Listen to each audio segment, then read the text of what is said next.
మన సంస్కృతి హీనంగా బహుఘోరంగా వంచబడుతోంది, యోచించమంటోంది.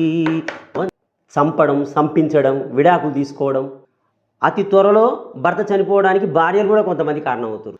ప్రేమకు రూపం మమతల దీపం, జగతికి ప్రాణం ఆడ జన్మరా.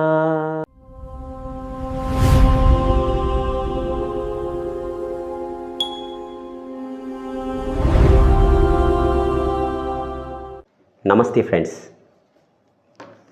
ఇటీవలి కాలంలో మీడియా ప్రభావం వల్ల కావచ్చు, ఇతర దేశాల యొక్క అంటే వెస్ట్రన్ ప్రభావం వల్ల కావచ్చు, రీసెంట్గా న్యూస్లో వింటుంటే చాలా బాధ వేస్తుంది, భయం వేస్తుంది. భర్త భార్యను చంపడం, భార్య భర్తను చంపడం, సంపించడంతో పాటు తుమ్మితే దగ్గితే విడాకులు, ఇలాంటి పరిస్థితిలో సమాజం నడుస్తుంది. ఓ మనిషి, ఇది జీవిత రహదారి. ఎంత దూరమో ఏది అంతమో ఎవరూ ఎరుగని దారి ఇది. చాలా మలుపులతో కూడిన దారి నీ దారి, ఒడిదొడుకులతో కూడిన దారి నీ దారి. ఆ దారిలో నువ్వు ప్రయాణిస్తున్నప్పుడు మనకు మలుపులతో కూడిన దారి ఎలా ఉంటుందో, కష్టాలతో కూడిన జీవితం కూడా అలాగా ఉంటుంది. మరి ఇలాంటి ఒడిదుడుకులకు మనము భయపడి చావడం అంటే సూసైడ్ చేసుకోవడం, చంపడం, సంపించడం, విడాకులు తీసుకోవడం, ఇలాంటి సడన్ నిర్ణయాలు తీసుకోవడం.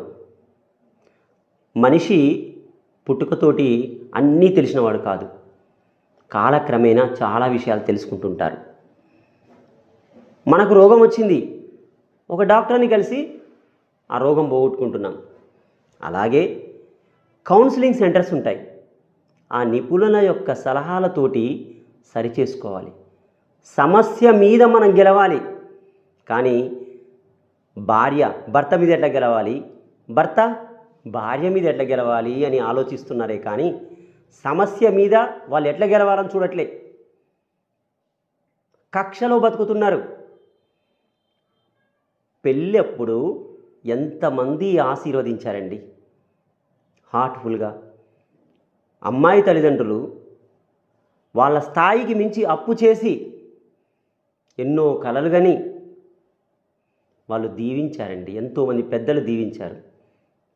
మీ ప్రతిరూపాలుగా పిల్లలు కూడా ఉన్నారు. వాళ్ళ ముఖం చూసైనా సరే సమస్య మీద గెలవచ్చు కదా, ఒక మంచి డాక్టర్ని కలిసి. అంటే ఈ సమస్యల్ని రూపుమాపే డాక్టర్, ఒక స్పెషలిస్ట్, మనకు కౌన్సిలింగ్ సెంటర్స్ ఉంటాయి, కలవచ్చు కదా. అలా ఉండరు. ఏమైనా ఇంకోటి మోస్ట్ ఇంపార్టెంట్ ఏంటంటే, నేను చూసింది, ఒక ఇద్దరి మధ్య సమస్య ఉన్నప్పుడు మూడో మనిషి ఎంటర్ అయితే, ఇద్దరి మధ్య సమస్య ఉన్నప్పుడు మూడో మనిషి ఎంటర్ అయితే ఆ సమస్య ఏమవుతుందంటే పెరుగుతుందండి. ఆ సమస్య ఏమవుతుందంటే పెరుగుద్ది. కాబట్టి వీలైనంత వరకు పాజిటివ్ మైండెడ్ పీపుల్, ఒక మంట మండుతుంటే నీళ్ళకు బదులు పెట్రోల్ చల్లే లోకం అండి ఇది. మరి మంచి వాళ్ళ యొక్క ప్రమేయం ఉంటే ఏం కాదు మీ ఇద్దరి మధ్యలో, చెడగొట్టే వాళ్ళ ప్రమేయం ఉంటే కనుక ఖచ్చితంగా ఆ కుటుంబం కూలిపోతుంది.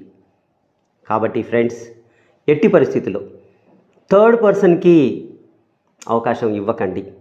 ఎందుకంటే మీరు పచ్చగా, సంసారం చాలా పచ్చగా ఉంటే చూసి ఓర్వలేని స్థితిలో ఉంటారు. అది మీకు అర్థం కాదు.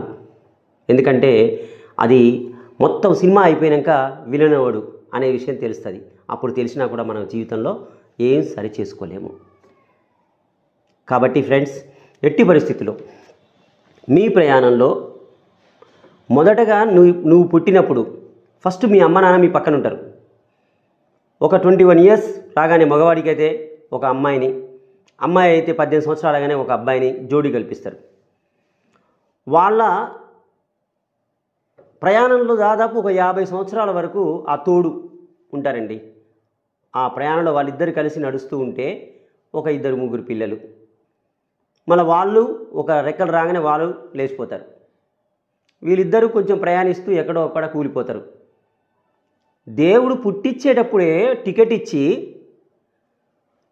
నీకు మొదటి డాష్లో already date of birth decide చేసి పంపించిండు అండి. డేట్ ఆఫ్ డెత్ కూడా ఉంది ఆడ ఖాళీ. అది నిర్ణయించుకోవచ్చు మన చేతిలో. కొంత దేవుడికి దయతో పాటు మన బిహేవియరు, ఈ సమస్యలు, మన ఆరోగ్యం పట్ల జాగ్రత్త, ఈ మానసిక సమస్యలు ఉంటే కూడా ఆరోగ్యం మొత్తం కృషించుకుపోతుంది. మరి పిల్లల్ని కన్నారు, వాళ్ళకు భవిష్యత్తు ఇవ్వరు. ఇది ఎక్కడిదండి? కార్యేషు దాసి కరణేషు మంత్రి భోజ్యేషు మాత శయనేషు రంభాని గొప్ప గొప్పగా పొగిడారు. చాలామంది దేవతలు ఉన్నారండి. కానీ ఇటీవలి కాలంలో వెస్టర్న్ కల్చర్ వల్ల, ఈ ఫోన్ వల్ల మంచి వాళ్ళు కూడా చెడిపోతున్నారండి. అందరూ కాదండి, ఎవరు అందరికీ దృష్టిలో పెట్టుకొని చెప్పలేం. మగవాళ్ళలో కూడా చాలామంది చెడిపోతున్నారు. ఆడపిల్ల ఎక్కడో రక్త సంబంధికుల్ని వదిలిపెట్టి జస్ట్ ఒక 3 ముళ్ళు వేస్తే కన్న తల్లి తండ్రి తన రక్త సంబంధికులందరినీ వదిలిపెట్టి అందరినీ మర్చిపోయి ఫస్ట్ ప్రియారిటీ ఇచ్చి వచ్చి కూర్చుంటుందండి. ఉదయం లేచింది నిద్రపోయే వరకు భర్త వంశం నిలబెట్టడంలో, వాళ్ళ యొక్క పని చేయడంలో ఒక బానిసలాగా పనిచేస్తుందండి. అంత బానిస అని పోవచ్చు. ఎందుకంటే ఎలాంటి కూలి ఆశించకుండా శ్రమ చేస్తుంది. శ్రమ అంటే దాదాపు ఆశించేసేది, అలా కూడా కాదు, సేవ. మరి ఒకళ్ళ అందరూ బ్యాలెన్స్డ్గా ఉన్నారు కుటుంబంలో. ఒకరినొకరు గౌరవించుకుంటేనే మనకు ఎడ్లబండి ప్రయాణంలో ఏ ఒకటి ఇంబ్యాలెన్స్ అయినా బోల్తపడుద్ది. అలాగే కుటుంబం కూడా బోల్తపడుతుంది. కాబట్టి ఎట్టి పరిస్థితిలో, ఎందుకంటే తెలియగానే చాలా వరకు తప్పులు జరుగుతాయి నా దృష్టిలో. కాబట్టి అందరూ అన్ని విషయాల్లో ఎక్స్పర్ట్స్ కాదు. కాబట్టి ఎక్స్పర్ట్స్ అయినటువంటి వాళ్ళ యొక్క సహాయం తీసుకొని మనం ప్రాబ్లమ్స్ సాల్వ్ చేసుకుంటే ఓకేనండి, మీరు చాలా హ్యాపీ ఉంటుంది. ఎందుకంటే లైఫ్ చిన్నది. ఇంత చిన్న లైఫ్లో మన హ్యాపీ లైఫ్ కోసమే ప్రయత్నించాలి. లక్ష్యాల మీదనే ఫోకస్ చేయాలి తప్ప ఇలాంటి సమస్యల మీద మనం ఫోకస్ చేయడం అనేది కరెక్ట్ కాదు. ఎందుకంటే ప్రేమకు రూపం మమతల దీపం, జగతికి ప్రాణం ఆడ జన్మ, సహనం శీలం సుగుణాలు ఎన్నో కలబూసిన రూపం ఆడబిడ్డ. మనము చాలాసార్లు మగవాడు ఎన్నిసార్లు మాటలు బాగా కసురుకుంటాడు. ఎంత ప్రాణం తీయడానికి పోయినా కూడా మళ్ళా క్షమించి భర్తను కాపాడుకొని వాళ్ళ వంశాన్ని నిలబెట్టుద్ది. అలాంటి గొప్ప తల్లి ఎవరు? ఉమెన్. ఈ మగవారు కూడా అవుపడరు, ఎంతో శ్రమ చేస్తారు. ఎవ్వరు తక్కువ కాదు ఇక్కడ. కాకపోతే అమాయకత్వం వల్ల, అజ్ఞానం వల్ల, బయటి వారి ఇంటర్ఫీరెన్స్ వల్ల, మెయిన్ వేరే వాళ్ళ యొక్క జోక్యం వల్ల కుటుంబాలు పడిపోతున్నాయండి. దయచేసి ఎట్టి పరిస్థితిలో బయట వారికి మీ ఫ్యామిలీ విషయాల్లో జోక్యం చేసుకునే అవకాశం ఇవ్వకుండా హ్యాపీగా ఉండాలని. ఫ్రెండ్స్, ఆడపిల్ల పెళ్ళి తర్వాత భర్త ఇంటికి వెళ్ళిన తర్వాత, అంటే అక్కడ తల్లిదండ్రుల్ని తోబుట్టుని వదిలి భర్త దగ్గరికి వెళ్ళిన తర్వాత అతని మాట తీరు బాగలేకపోతే తిన్నది కూడా ఒంటికి పట్టదండి. అమ్మాయి సుఖపడడం అంటే నువ్వు బిర్యానీ పెట్టడం, బంగారం పెట్టడం, పెద్ద బంగ్లాలో ఉంచడం, కారులో తిప్పడం కాదండి. గుడిసెలో ఉంచిన తను తిన్న అన్నం ఒంటికి పట్టాలండి. భయం, మరీ అతి భయం లేకుండా, మానసికంగా ప్రెజర్ లేకుండా బతికే సిచ్యువేషన్ ఇంట్లో ఉండాలండి. చాలామంది కల్పిస్తున్నారు భార్యను దేవతలాగా కూడా చూసుకునేటువంటి దేవుళ్ళు ఉన్నారు. భార్యను అమ్మ మాట విని, అక్కల చెల్లెల మాటలు విని కొట్టడం, చంపడం కూడా చేస్తున్నారు. అలాగే కొంతమంది ఆడపిల్లలు వాళ్ళ అంటే భర్త యొక్క తల్లిదండ్రులకు, తోబుట్టులకు వాళ్ళు దూరం చేసి ఘర్షణ జరిగి అతి త్వరలో భర్త చనిపోవడానికి భార్యలు కూడా కొంతమంది కారణం అవుతున్నారు. నేను స్టడీ చేశాను. ఎందుకండి ఈ కక్షలు, ఈ కోపాలు? ఆ అమ్మాయి బ్లడ్ రిలేటివ్స్ని తను ఉన్న బిజీలో ఏదో కొన్ని రోజులు కొంత టైం కేటాయిస్తుంది. అతను బ్లడ్ రిలేటివ్స్ని కలవడానికి కొంత టైం కేటాయిస్తారు. కొంత టైం ఇస్తే ఏమవుతుందండి? ఏం ఆస్తులు పోతున్నాయి? అప్పుడప్పుడు కలిస్తే ఆ ప్రేమ అనురాగాలు చాలా బూస్టింగ్ అండి. ఆరోగ్యాన్ని కాపాడడంలో, శక్తినివ్వడంలో, ఆనందం ఇవ్వడంలో ఎంతో హెల్ప్ అవుతుంది.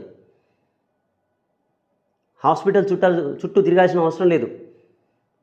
మనిషి ఆనందంగా ఉంటే సగం రోగాలు పోతాయి. సమస్యలు సృష్టించుకుంటూ ఎక్కడి నుంచి రోగాలు ఎందుకు రావు? దయచేసి ఫ్రెండ్స్, ఒకరినొకరు, ఎవరు తక్కువ కాదు, ఎవరు ఎక్కువ కాదండి, బ్యాలెన్స్. కాబట్టి చదువుకున్నాం, ఒకప్పుడు చదువుకోలే, కానీ అప్పుడు చాలా మంచి కట్టుబాట్లు. పెళ్ళి అంటేనే 2 జంటలు ఏదో కలిసినట్టు కాదండి. ఆ 2 జంటలు కలిసినప్పుడే డిసైడెడ్ అండి.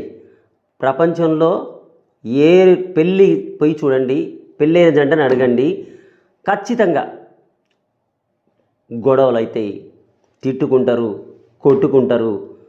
అన్నీ జరిగినా మరుక్షణం వెతుక్కొని ఎక్స్క్యూజ్ చేసుకోవాలి తప్ప దాన్ని హోల్డ్ చేసి కక్షలు పెంచుకొని పగలు తీర్చుకోవడం కాదు. సమస్య వస్తే కూర్చొని కొంచెంసేపు డిస్కస్ చేస్తే ఆ సమస్యలన్నీ సాల్వ్ అవుతాయండి. సమస్య వస్తే ఎక్స్పర్ట్స్ యొక్క సలహాలు తీసుకుంటే వెంటనే తగ్గిపోతాయి. కాబట్టి ఫ్రెండ్స్, ఎట్టి పరిస్థితుల్లో కక్షలు సాధించుకోవద్దని, వీలెంతవరకు విడాకులు అనేవి ఆ వర్డే మీ యొక్క దరిదాపున రావద్దని, సూసైడ్ చేసుకోవడాలు కూడా ఉండొద్దని, సంపుకోవడాలు, సావడాలు ఇవి కూడా ఉండొద్దని. ఎందుకంటే ఈ చిన్న జన్మలో ఆ తల్లిదండ్రులు జన్మనిచ్చినప్పుడు మగవారికే కావచ్చు, ఆడవారికే కావచ్చు, ఎన్నో కలలు కానీ ఎంతో ప్రేమగా తల్లిదండ్రులు, చాలా చెప్పలేము ఆ తల్లిదండ్రుల బాధ. ఎవరికి దూరమైనా వాళ్ళు బతికున్న శవాలుగా రోజు చస్తారు, బతికున్న శవాలుగా బతుకుతుంటారు. ప్రతిరోజు ఒకసారి చచ్చినా పర్లేదు, కానీ రోజు చస్తుంటారు ఆ తల్లిదండ్రులు. దయచేసి అలాంటి బాధలు, వాళ్ళ పిల్లలు ఉన్నారనుకోండి, ఆ పిల్లలు అనాథలుగా పెరుగుతారండి. సమాజం మొత్తం ఇన్సల్ట్ చేస్తుంది, చాలా చీప్గా చూస్తుంది వాళ్ళని. ఎట్లా అంటే ఇక మొత్తం పడగొట్టేస్తుంది. ఎంత టాలెంటెడ్ అయినా పడిపోతారు. కాబట్టి ఎట్టి పరిస్థితుల్లో ఇలాంటి వాటికి ప్రస్తావన ఇవ్వద్దని కోరుకుంటున్నానండి. మరి ఇప్పుడు ఒక మంచి పాట పాడతాను. ప్రేమకు రూపం మమతల దీపం, జగతికి ప్రాణం ఆడజన్మరా.